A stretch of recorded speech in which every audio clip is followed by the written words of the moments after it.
So why are we here? Why are we here? You heard the state get up and tell you this is an open and shut case, right? There's DNA, ballistics, GPS evidence. The state's certainly convinced. That's all very important. So why are we here? You may already have your mind made up.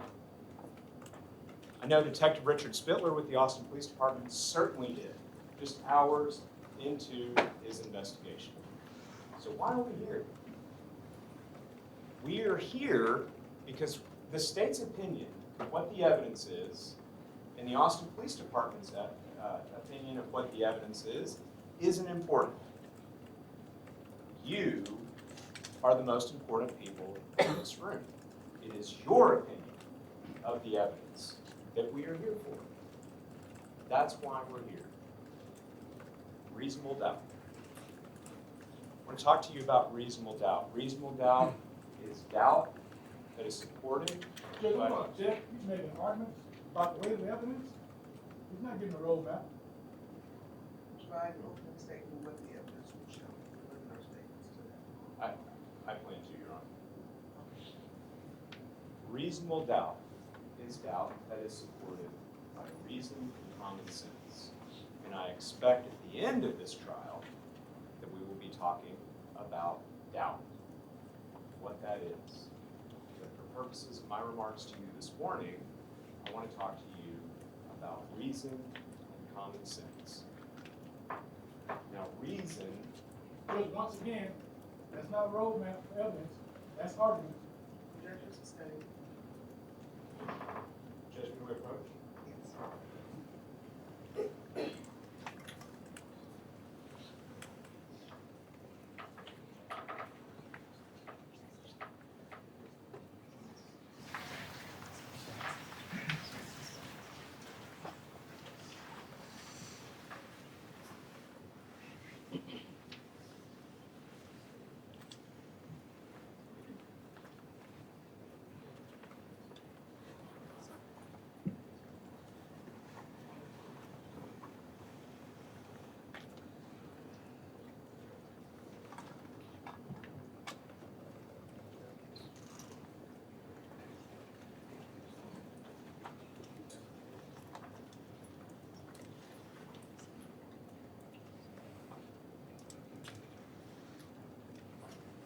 Now, the state just discussed with you what you will see, what you will hear about,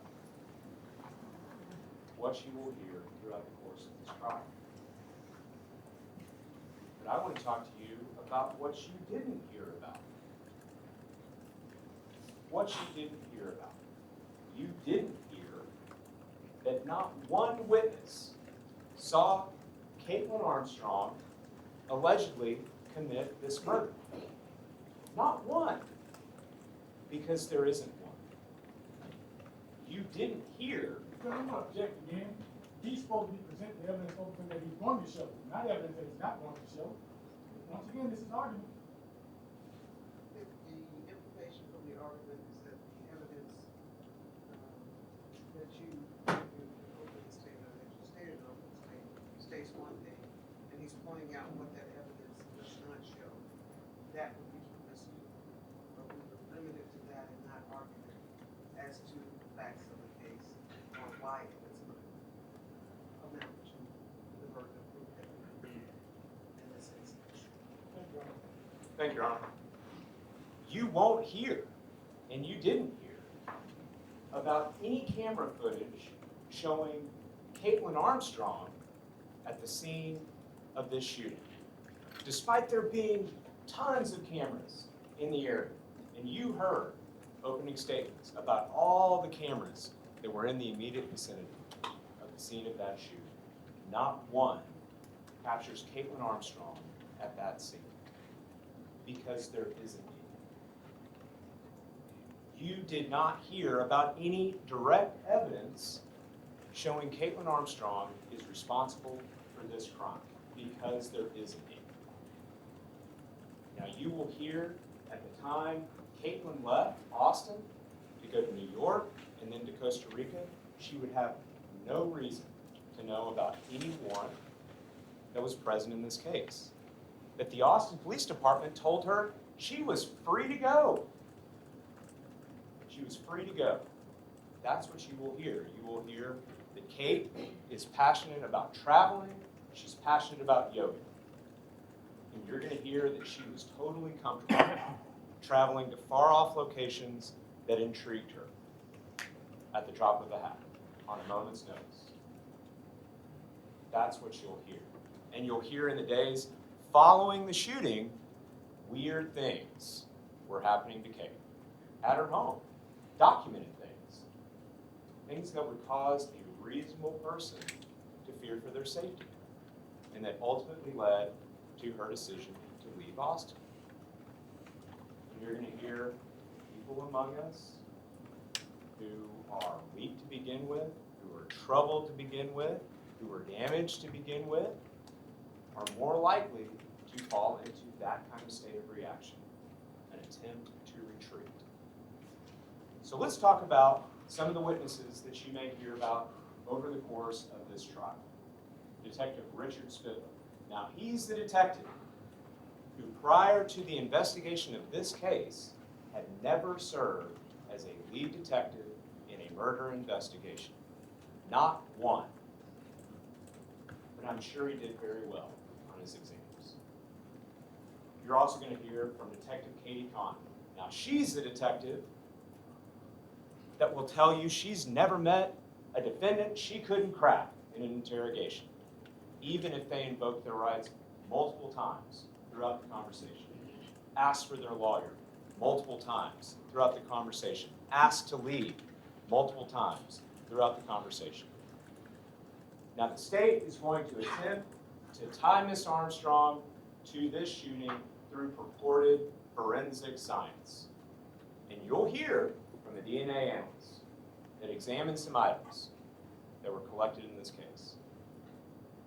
And you will hear from a ballistic technician who will tell you he eyeballed some shell casings that were submitted in this case and determined that they were not inconsistent with a firearm that was taken from the home of Kate and Colin. But you will also hear from experts.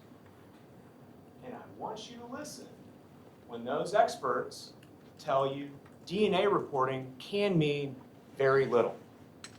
And ballistic science isn't a science at all. And it's not highly regarded by members of the general scientific community. I'm going to object to that.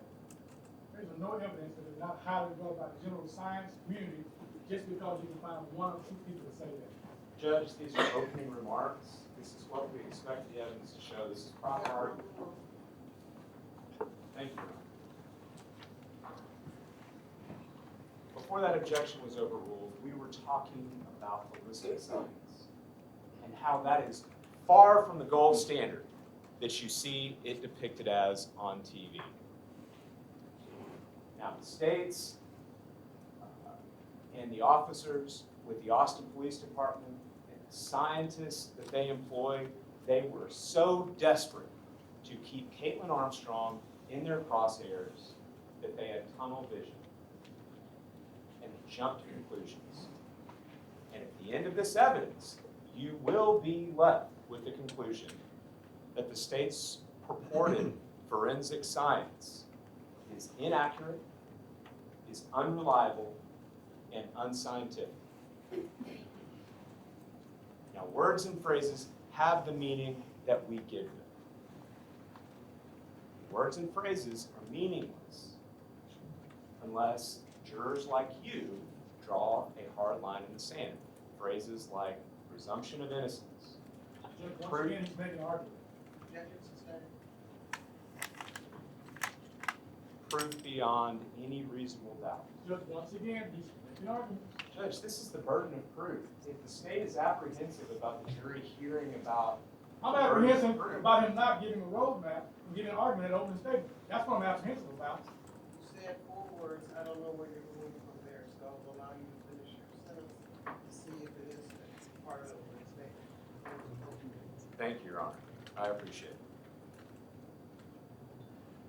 must approach the task of your evaluation of the evidence with the willingness to think that which I know as a father, as a person, as a human, know to be the most difficult words to say. I don't know. I don't know. And I want you to approach that task. Judge, once again, he's talking about how the jury weighs the evidence. He's not talking about the foundation of what he's laying, what he expects to prove. Judge, this is appropriate argument. Your Honor? This is opening statement. I didn't hear the first room. I just said this is opening statement. I haven't made a ruling, but I would ask again that you could find your remarks to the appropriate statements for this juncture of the trial. Thank you, Your Honor. I don't know. At the end of the evidence, that is your conclusion. We don't know. The appropriate verdict is not guilty. And as you approach that jury room, if that is your conclusion, we don't know, not for sure, then the appropriate verdict is not guilty. The state has a job to do. We have a job to do. And you stand between us. And we stand. Judge, that's not opening statement. Objection sustained. With Kaitlin Armstrong,